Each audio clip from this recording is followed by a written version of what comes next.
Spiti Spiti Spiti Spiti Spiti Spiti trip শেষ হলো। হর হর Mahadev, welcome back to my channel Uronchondi মেঘনা। দারুণ দর্শন করেছি কেদারনাথ আর বদ্রীনাথের, ওটার ব্লগস খুব তাড়াতাড়ি আসবে। কিন্তু আজকের ব্লগটা কি নিয়ে? আজকে আপনাদেরকে দেবো একটা ট্যুর গাইড, যাতে আপনারা 2026-এ একটা নতুন অ্যাডভেঞ্চার নিজেদের জন্য প্ল্যান করতে পারেন। চলুন আজকে আপনাদেরকে এমন একটা জায়গায় নিয়ে যাব যেটাকে বলা হয় দ্য মিডল ল্যান্ড, কারণ যে এটা হলো ইন্ডিয়ার তিব্বতের মাঝখানে এক টুকরো স্বর্গ। বুঝে গেছেন অলরেডি। আজকে আমি দিতে চলেছি tour guide for Spiti valley 2026 এর জন্য। এবার অবশ্যই আপনারা আমার যে স্পিতি ভ্যালির সব ব্লগস গুলো ওগুলো দেখেছেন, অনেক কটা আমি এপিসোডস দিয়েছি, খুব ডিটেলে দিয়েছি। আর যারা এখনো সেটা দেখেননি বা এই বছর যাওয়ার প্ল্যান করছেন আর দেখে ওঠেননি, আমি বলবো পুরোপুরি মিস করে গেছেন। তাই জন্য ঝটপট যান, প্লেলিস্ট তৈরি করা আছে, স্পিতি ভ্যালির সব কটা এপিসোডস দেখুন, অনেক ডিটেলস পাবেন। আর ওই অপূর্ব সুন্দর যে দৃশ্যগুলো ওগুলো দেখে আপনাদের দারুণ লাগবে। তার আগে আমি সবসময়ের মতন যেটা বলি সেটা হলো ভিডিওটাকে লাইক এন্ড শেয়ার করতে ভুলবেন না, এন্ড ডেফিনেটলি চ্যানেলটাকে সাবস্ক্রাইব করতে ভুলবেন না। তো চলুন শুরু করা যাক।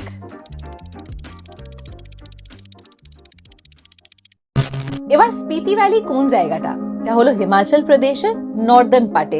উচ্চতা মারাত্মক, 14,000 ফিট থেকে 15,000 ফিট এরম হলো উচ্চতা। তার সাথে এখানে কোন রিলিজিয়ন ফলো হয়? বেশিরভাগ ফলো করে হলো বুদ্ধিজম। চায়না, টিবেট, আর একটা দিকে উত্তরাখণ্ড, লাহৌল ভ্যালি, কিন্নর ভ্যালি, লাদাখ অবশ্যই এগুলো বর্ডার করে স্পিতি ভ্যালিকে।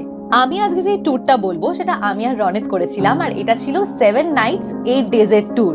এর থেকে লম্বা ট্যুরও হয় স্পিতির, অনেকজন 12 ডেজেরও করে। আমরা করেছিলাম 7 নাইটস 8 ডেজের। তার সাথে আমাদের কত খরচা হয়েছে সেটা ডিটেলস দেবো, যার জন্য আপনাদের একদম ভিডিওর এন্ড পর্যন্ত দেখতে হবে, কারণ যে ওখানে আমি শেয়ার করব যে কত খরচা হলো, ওই ডিটেলস গুলো, এক্সপেন্স গুলো। তো শুরু করছি প্রথমে এইটা দিয়ে যে কিভাবে পৌঁছাবেন স্পিতি ভ্যালি।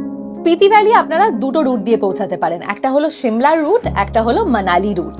এবার সিমলা রুটটা আমি রেকমেন্ড করব, কারণ যে এতে আপনার শরীর ওখানকার যে উচ্চতা ওটার সাথে একটা অ্যাকাস্টমড হয়ে যাবে, তো সেটাকে বলে অ্যাক্লিমেটাইজেশন। আমি সবাইকে এটাই রেকমেন্ড করব, কেন অনেক সময় হয় ফট করে একটা সার্টেন হাইটে পৌঁছে গেলে, অল্টিটিউডে পৌঁছে গেলে শরীর অনেকজনের খারাপ হয়ে যায়। তার থেকে আপনারা যদি একটু থেকে থেকে আস্তে আস্তে ওপরের দিকে যান, তাহলে শরীর ঠিক থাকবে। কোন মাসে স্পিতি যাওয়া উচিত? লোকে মে মাস থেকে স্পিতি যাওয়া শুরু করে দেয়, কারণ যে অবশ্যই সামার সিজন, তো সবাই প্রেফার করে ঠান্ডার জায়গায় এই সময়ে যেতে। কিন্তু কেউ যদি আমাকে জানতে চায় যে বেস্ট টাইম কোনটা স্পিতি যাওয়ার, আমি বলবো জুন থেকে সেপ্টেম্বর, এটা হলো বেস্ট টাইম। এবার অনেকে আমাকে কমেন্টসে জেনেছিল যখন আমি বলেছিলাম এটা বেস্ট টাইম, যে দিদি ওখানে কি কোনো বৃষ্টির প্রবলেম হয় না? কেন আমরা সবাই জুন থেকে সেপ্টেম্বর মাসটা পাহাড়ে অ্যাভয়েড করি, তাই তো? এবার এটা একটা কারণ আছে, কারণ যেমন আছে আমরা ছোটবেলা পড়েছিলাম রেন শ্যাডো রিজিয়ন, তো স্পিতি, লাদাখ এগুলো কিন্তু ট্রান্স হিমালয়াস, ঠিক আছে? এগুলো হলো পুরনো হিমালয়াস, এগুলো পরে রেন শ্যাডো রিজিয়নে। ক্লাউড বার্স্ট হয়, কিন্তু ক্লাউড বার্স্টটা কিন্তু যখন তখন হয়, এরম না যে বর্ষাকাল বলে। তাই জন্য জুন থেকে সেপ্টেম্বর ওখানে আকাশ এত পরিষ্কার থাকে, ওয়েদার এত ভালো থাকে। রাতে অবশ্যই ঠান্ডা থাকে, কিন্তু দিনের বেলা এমন একটা ওয়েদার থাকে যে আপনাদের খুব ঠান্ডা লাগবে না, অসুবিধা হবে না। তাই জন্য জুন থেকে সেপ্টেম্বরটা কনসিডার করা হয় স্পিতির জন্য বেস্ট সিজন। আর আকাশ অন্য লেভেলের পরিষ্কার থাকে। আপনারা যারা আমার ভিডিওস গুলো দেখেছেন, আপনারা সেটা নিজেও দেখতে পেয়েছেন। আমি আর রনিত গেছিলাম ট্যুর পিকার্স এর সাথে। ওনাদের যে প্যাকেজটা ওইটা হলো চণ্ডীগড় টু চণ্ডীগড়। ওনা চণ্ডীগড়ে পিক আপ করে আর লাস্টে চণ্ডীগড়ে ড্রপ করে। এর আগের যা ব্যবস্থা, ট্রেন থেকে শুরু করে নিয়ে এদের খাবার দাবার, ট্রেনে, ওগুলো কিন্তু সব নিজেদের, ঠিক আছে? ওটা ওনারা দায়িত্ব নেন না। এবারে যদি আপনারা নিজেরা যান, আমি সবকটা অপশনই আপনাদেরকে দিয়ে দেবো অবশ্যই। এবার মনে করুন আপনারা প্যাকেজে যাবেন না, আপনারা নিজেরা যাবেন। কিভাবে যাবেন? যেহেতু আমি সিমলা রুটটা বলেছি, আপনারা নেতাজি এক্সপ্রেস নেবেন, মানে তার নাম ফেমাস অ্যাজ কালকা মেল, যেটা আপনাদেরকে ড্রপ করবে কালকাতে ভোরবেলা। তারপরে ওখান থেকে শিবালিক এক্সপ্রেস আছে, যেটা হলো টয় ট্রেন, ওইটা আপনারা নিয়ে নেবেন।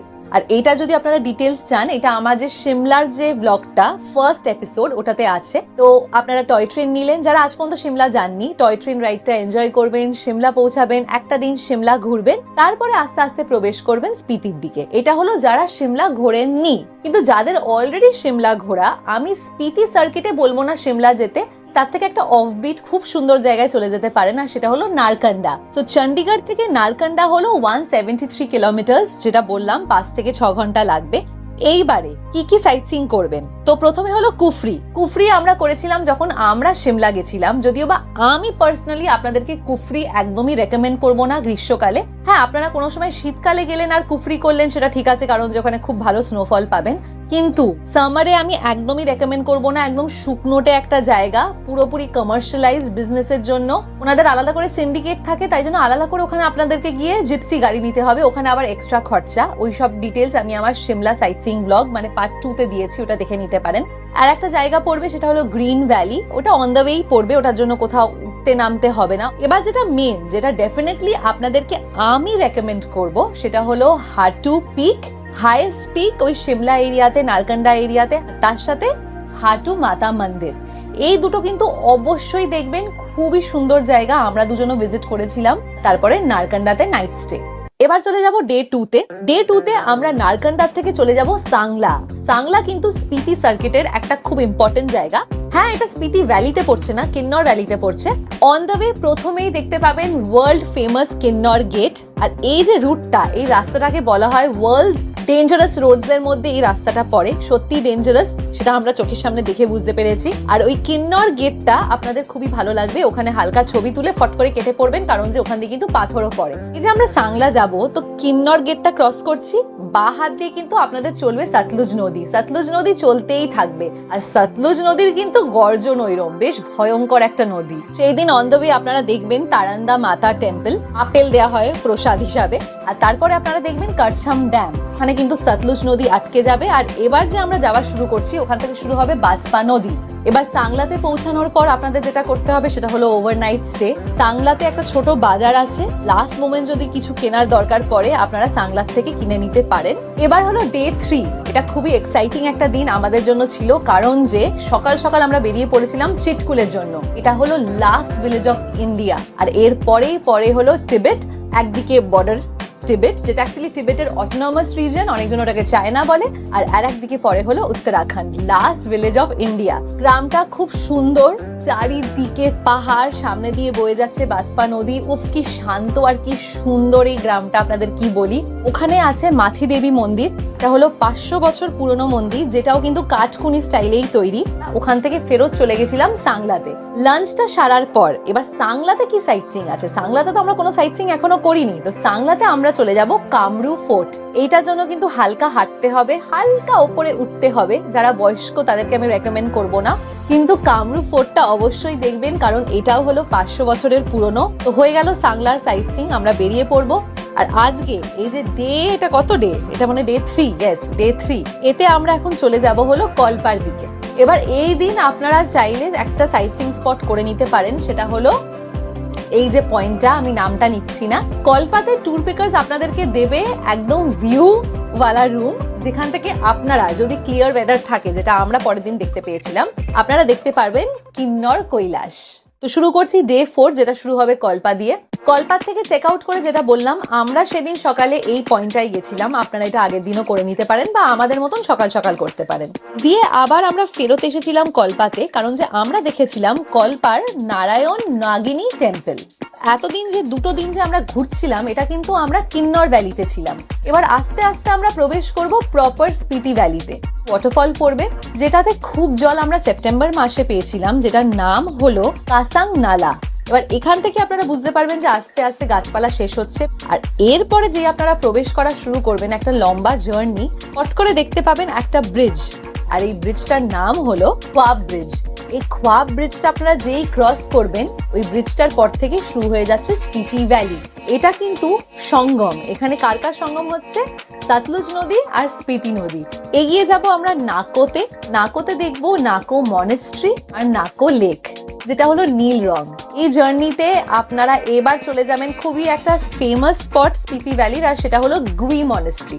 500 বছর পুরনো মামি আছে, একটা মঙ্কের মামি। ভিউ মনেস্ট্রি থেকে তারপরে আবার জার্নি শুরু, আর আজকে হবে ওভারনাইট স্টে। এটা কিন্তু বেশ লম্বা একটা আজকে জার্নি ছিল। আর এবার আমরা গিয়ে থাকবো হুরলিং এ। ডে 5 আমরা হুরলিং থেকে বেশ সকাল সকাল বেরোবো, কারণ যে আমাদেরকে পৌঁছাতে হবে কাজা।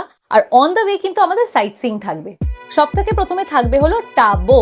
টাবো খুবই পপুলার, অনেকজন টাবোতেও থাকে। তো এটা আপনাদের অনুযায়ী আপনারা ট্যুর পিকার্স বা যার সাথেই যাবেন তাদেরকে রিকোয়েস্ট করতে পারেন। আমরা দেখেছিলাম টাবো মিলেনিয়াম মনেস্ট্রি। এরপরে আপনাদেরকে একটু হাঁটা দিতে হবে। ওখানে টাবোর যে পোস্ট অফিসটা আছে ঠিক তার অপোজিটে দেখবেন কটা সিঁড়ি করা, সিঁড়ি দিয়ে উঠে তারপরে এরকম পাহাড়ের ওপরে উঠতে হবে, তাহলে আপনারা টাবো যে কেভস গুলো ওগুলো দেখতে পারেন। ভেতরে এরকম ছোট্ট ছোট্ট বসার জায়গা করা আছে অন্ধকারের মধ্যে, যেখানে ওই যে বুদ্ধিস্ট মঙ্করা টাবোর ওনারা গিয়ে কিন্তু ওখানে মেডিটেশন করেন, ধ্যান করেন।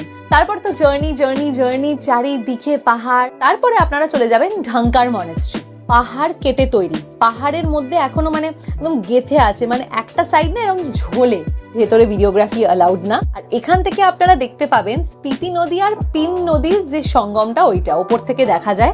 এরপরে আমরা চলে যাব কুংরি মনেস্ট্রিতে। এবার কুংরি মনেস্ট্রিতে আমরা যখন গেছিলাম আগের বছর, ওই সময় কনস্ট্রাকশন চলছিল ভেতরের পাটটাতে, তাই জন্য ওখানে আমরা দর্শন করতে পারিনি, জাস্ট বাইরে থেকেই দেখেছিলাম। ফাইনালি আপনারা পৌঁছাবেন কাজা। আজকের যে জার্নিটা, ডে 5 এর যে জার্নিটা, ওটা অতটা লম্বা না। আপনারা কাজা ওই দুপুর বা সন্ধ্যের মধ্যেই পৌঁছে যাবেন, আলো থাকতে থাকতেই পৌঁছে যাবেন। আর কাজা বেশ বড় একটা টাউন, বিশাল বড়, তো আপনারা কাজা ঘুরে দেখতে পারেন। ওভারনাইট স্টে হবে কাজাতে। শুরু করব ডে 6, কাজার থেকে চেক আউট করবো, সব জায়গায় একদিন করে স্টে। বাই দ্য ওয়ে, আমার চ্যানেলে সব ফিমেল সাবস্ক্রাইবার্সরা কিন্তু আমাকে একটা প্রশ্ন করেছিল, এই যে আমি এত ঘুরি, এত শর্ট জামা কাপড় পরি, আমার ওয়্যাক্সিং রুটিনটা কি?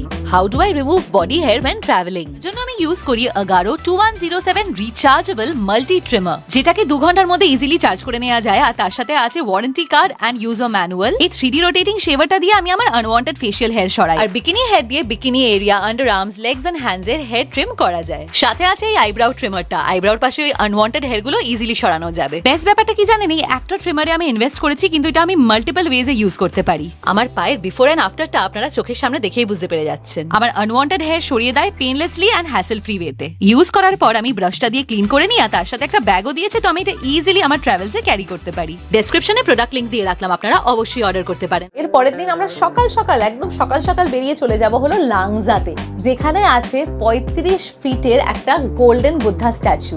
আর তার সাথে এই জায়গাটা popular for star gazing.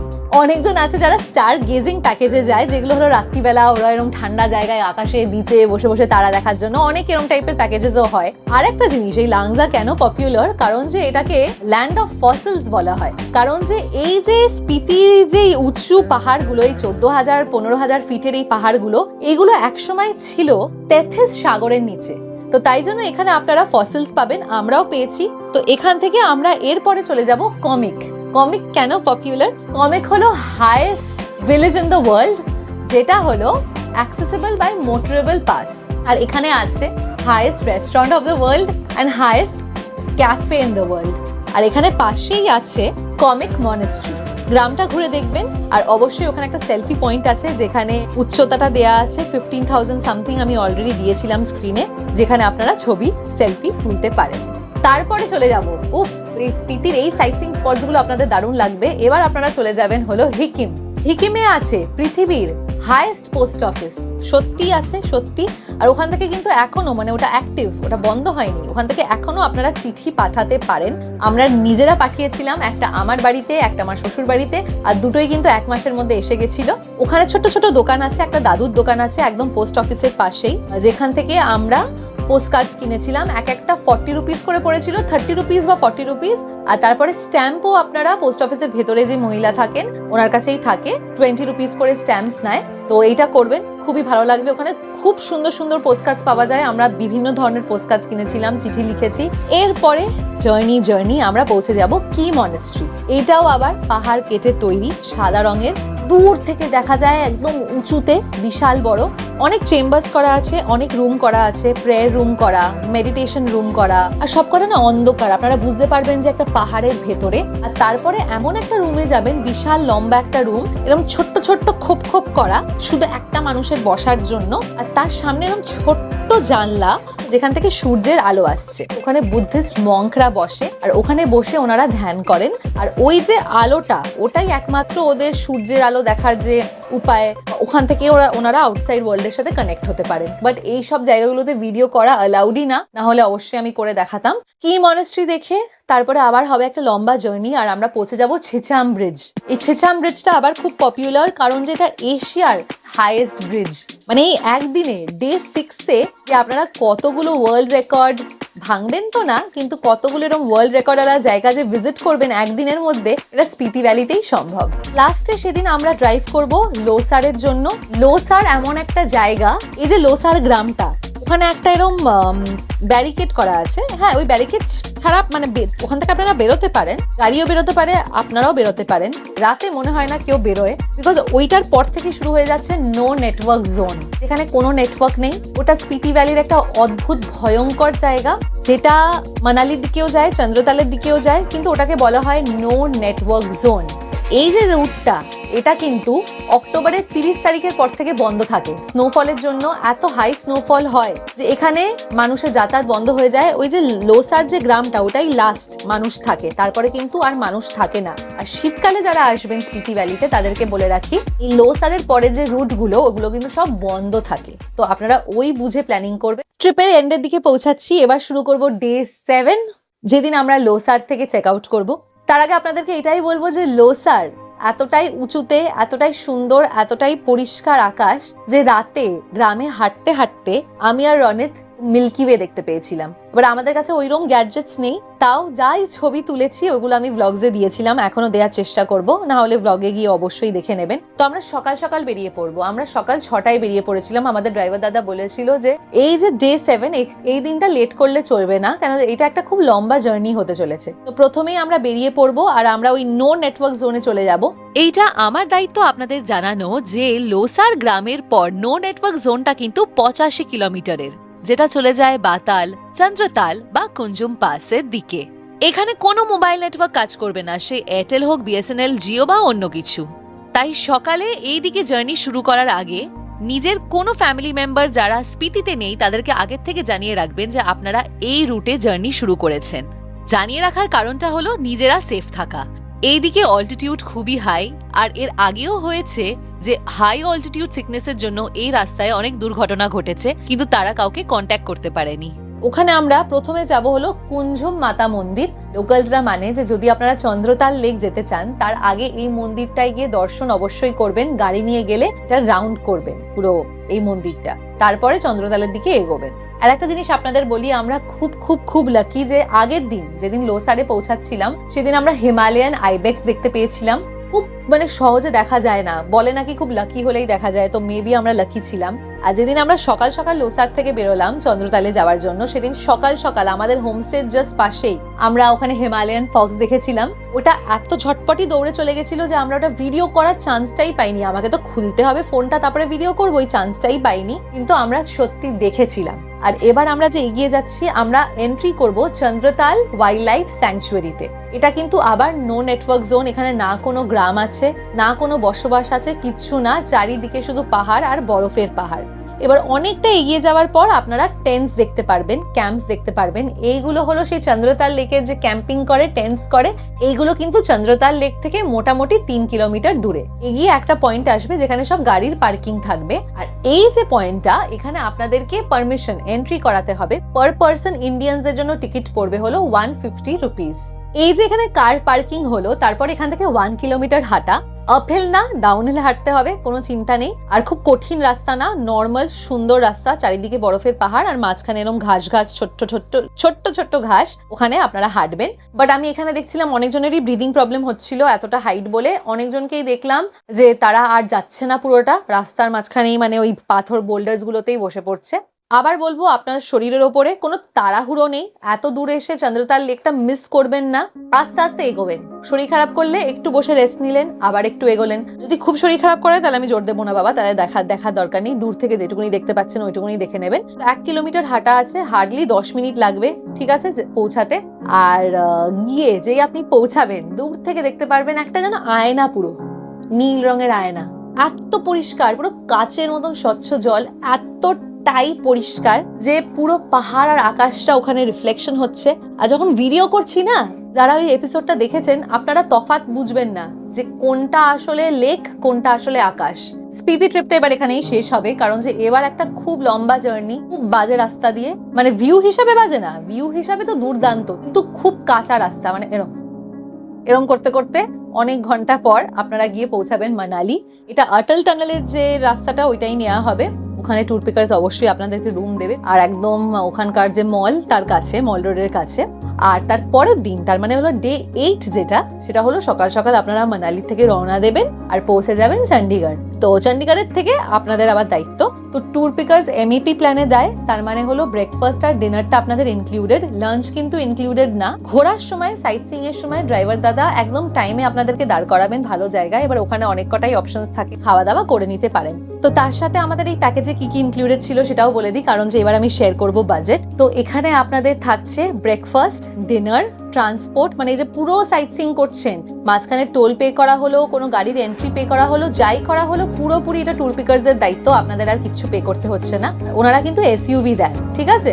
R hotel room, আপনারা যদি 12 জন যান, 12 প্যাক্স, তাহলে 4টে ডিলাক্স রুম দেয়া হবে। এখানে আপনাদের একটা 13 সিটারের ট্রাভেলার দেয়া হবে, যে সাদা রঙের বড়গুলো হয়। এইটাতে আপনাদের পার পার্সন পড়বে হলো 14,999। যদি আপনারা 6 জন যান তাহলেও সেই ডিলাক্স প্ল্যানটাই বলছি, 2টো ডিলাক্স রুম দেয়া হবে। আর এখানে আপনাদের ইনোভা দেয়া হবে। এখানে আপনাদের পার পার্সন পড়বে 16,800 রুপিস।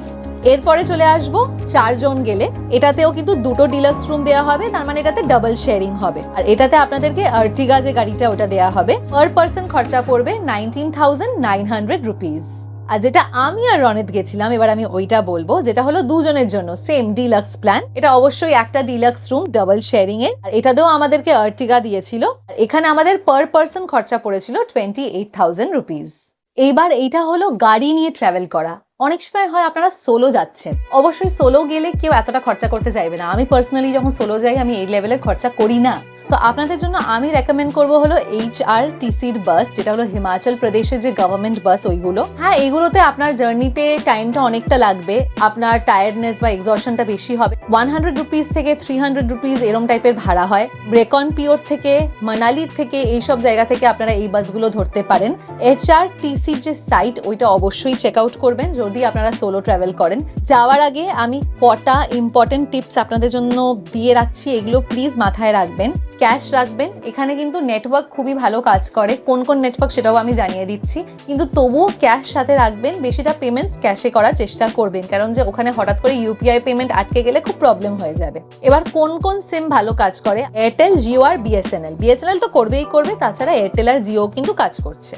কর্পূর ক্যারি করবেন প্লিজ, এটা আমি বারবার বলে রাখছি, কর্পূর ক্যারি করবেন। ব্রিদিং প্রবলেম থাকুক কি না থাকুক, কর্পূর সাথে রাখবেন।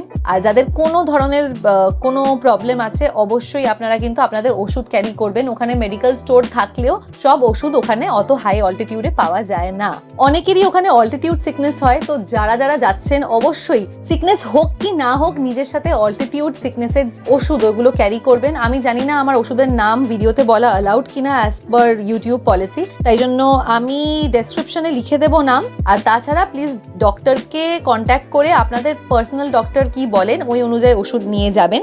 তাছাড়া আপনাদেরকে বলবো যে মাইনাসের যে জ্যাকেটগুলো পাওয়া যায়, -5, এগুলো অবশ্যই ক্যারি করবেন। ভেতরে পরার জন্য ভালো থার্মাল ক্যারি করবেন, রাত্রিবেলা কিন্তু খুবই ঠান্ডা হয়ে যায়। লাক্সের হোক বা অন্য কোনো ব্র্যান্ডের হোক, জকির হোক, আপার অ্যান্ড লোয়ার বোথ। সাথে ক্যারি করবেন খুব ভালো সানস্ক্রিন, বিকজ ওখানে যে লেভেলের আমরা ট্যান হয়েছিলাম, অত প্রোটেকশন নেওয়ার পরও মারাত্মক ওখানে আপনারা ট্যান হবেন। খুব রোদের তেজ অন্য লেভেলের। তার সাথে ভালো UV প্রোটেকশনের সানগ্লাস ক্যারি করবেন, খুব দরকার। যারা বয়স্ক, যদি আপনাদের মনে হয় যে অক্সিজেন সিলিন্ডার ক্যারি করবেন, তাহলে যে ছোট অক্সিজেন সিলিন্ডারগুলো পাওয়া যায়, যেগুলো পোর্টেবল, খুব ইজিলি ক্যারি করা যায়, ওইগুলো আপনারা ক্যারি করতে পারেন। সান্দাকফুর ব্লগটাতে ট্যুর গাইডে অ্যাজ ওয়েল অ্যাজ মেঘালয়ার ট্যুর গাইডেও আমি সব ডিটেলস দিয়েছিলাম। ওই ডিটেলসগুলো একটু অন্য ধরনের, কারণ যে ওটা আমরা কোনো ট্যুর অপারেটরের সাথে যাইনি, আমরা নিজেরা গেছিলাম। তো ওখানে ডিটেলসটা একটু আলাদা ধরনের, এখানে ট্যুর অপারেটরের সাথে গেছি, তাই জন্য এখানে ডিটেলসটা একটু আলাদা ধরনের। তবুও যতটা পেরেছি আমি সব ডিটেলস দিয়ে দিয়েছি। আশা করি 2026-এ আপনারাও যাবেন, আপনাদের বাকেট লিস্ট টিক করবেন, সেটা হলো স্পিতি ভ্যালি। আজকের এই ব্লগটা আর এই ট্যুর গাইডটা আমি এখানেই শেষ করছি। কোয়েরিজ থাকলে প্লিজ কমেন্টসে জানবেন, আমি ট্রাই করবো সেটার উত্তর দেওয়ার। এক সপ্তাহের মধ্যে যে কমেন্টসগুলো থাকে ওগুলো আমি উত্তর দেওয়ার চেষ্টা করি। দেখা হচ্ছে একটা নতুন জায়গা নিয়ে, একটা নতুন অ্যাডভেঞ্চার নিয়ে খুব তাড়াতাড়ি। So stay tuned. আর তার আগে আবার বলবো যেটা করতে হবে সেটা হলো ভিডিওটাকে লাইক এন্ড শেয়ার, এন্ড অবশ্যই চ্যানেলটাকে সাবস্ক্রাইব করতে ভুলবেন না, না হলে নতুন ভিডিওস পাবেন কি করে। এখন যাচ্ছি, বাই।